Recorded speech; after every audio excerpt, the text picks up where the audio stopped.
Thank you. They don't dance to entertain us because joyful dances are rituals that is sacred for them. Sagrado po yun sa kanila. They only dance if they have weddings, good harvest, and prayers po sa bundok. But back in the mountain, they played at basal all night long. Tinutugtog po nila yung basal buong magdamag kasama po yung mga women and children. But here again, they don't dance because it's sacred for them.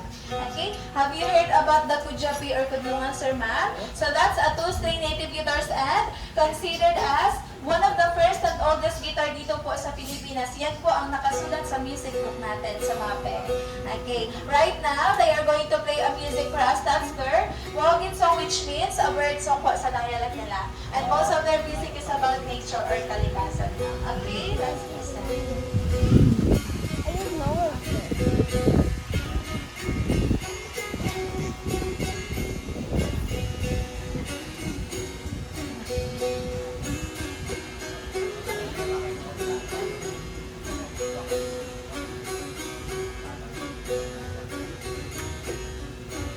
Alright, that's the Kujapi or Kudlungan.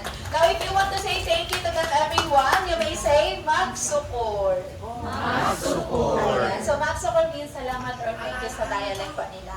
And aside from those instruments, they also have aruding. Palimbas ko aruding mo mina.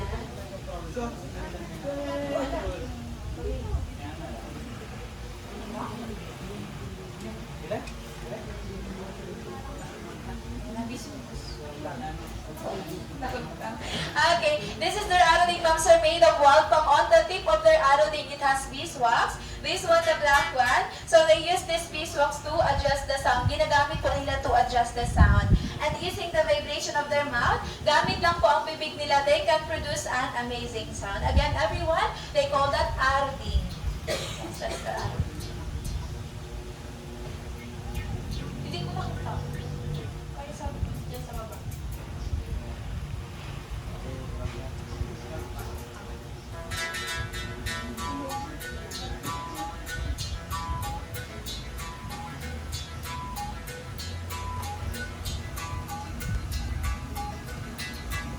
Okay, that's their aruding. Magsukor. Yes. Aside from their music lovers, the Palawan tribe were also hunter-gatherer, ma'am sir. Part of their diet in the mountain is to hunt wild animals. Like how hunting ko sa ginagamit doon. One of those ay ang tampios. Pabili mo tampios mo na. So that's their bird's whistle. They use tampios to copy or imitate the sound of the birds and the squirrels. Ginagaya po nila yung tunog ng mga ibon at bising sa bundok. Pakinggan po natin. Squirrel. Alright, that's amazing, right? After po niyan, once the target is already visible, they are going to use their blowguns or blowpipes. Are you familiar with sumpit, ma'am, sir? Those are sumpit in Tagalog made of double bamboo. They call that sapukan po sa dialect nila. Now, everyone, imagine that's a birded pig. Let's look at their target.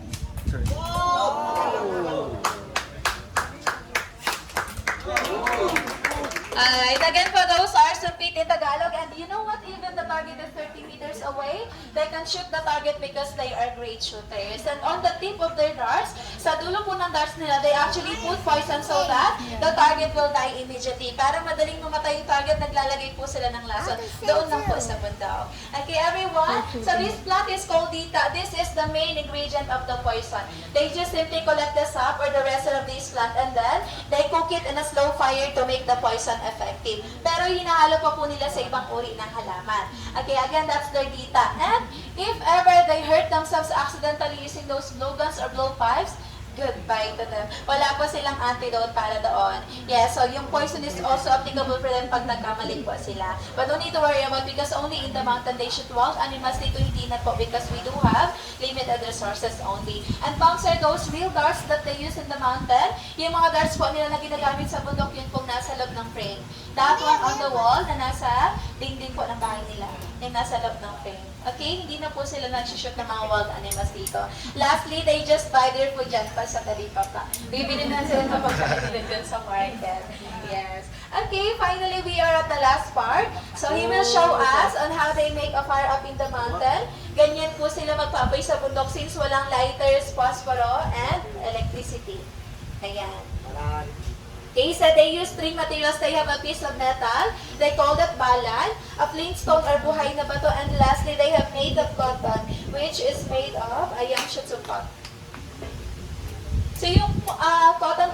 made of young shoots ng cotton. Ayan. Kapag umusok na po yung cotton, they are going to put it inside the dry leaves and grasses and then they blow it to make a fire. Hinihipan po nila para mas maging visible ang kapag.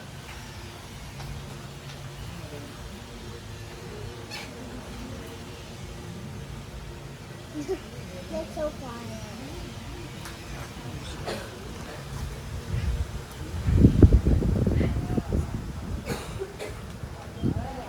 Ayan, finally may apoy na. After po yan, they are going to transfer the part of their native torch. So 1 foot of their torch, it can last up to 5 nights or 1 week. It depends on how they use that. Depende po sa paggamit nila. So the smoke of their torch can also drive away bad luck or bad spirit. Paggamot po sa mga sakit such as headache or stomach ache. Now, are you familiar with incense or kamanyan? Yes, everyone. So, ang tawag po nila ay sahing or salong. So, the smell of their torch, kaamoy po ng incense or kamanyan. But this one, no added chemicals. Weird dagta, kaya mabango po siya. Panggamot ito siya sa mga sakit. Okay? I'll go around everyone and I will let you smell this one. Mantabi po naman sa mga spirit. Sa iba po, I heard, yung ginagamit po nila pang tubo. Pang tubo. Yung gagamit ka po ng kumot. Para gumaling ka pag may trangkaso gano'n. Amoy na. Ayan, thank you so much. Have you smelled it? Not yet? Hindi oh. Yeah. It's good for mosquitoes. Yes. They also use this as an insect repellent. Pampatay po sa mga lamok o insekto.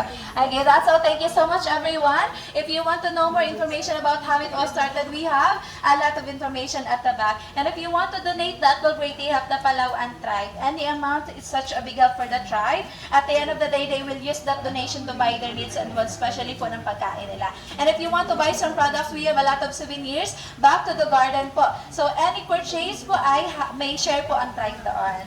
Now, we will take a picture together with the tribe. May python din po silang alaga. You may hold the python if you want. That's an optional copy. Okay, we will take a picture by family po. Okay, ilan po tayo sa pamilya or sa friends. Mama, una po tayo, ma'am, for your family. Sa python po, dito po sa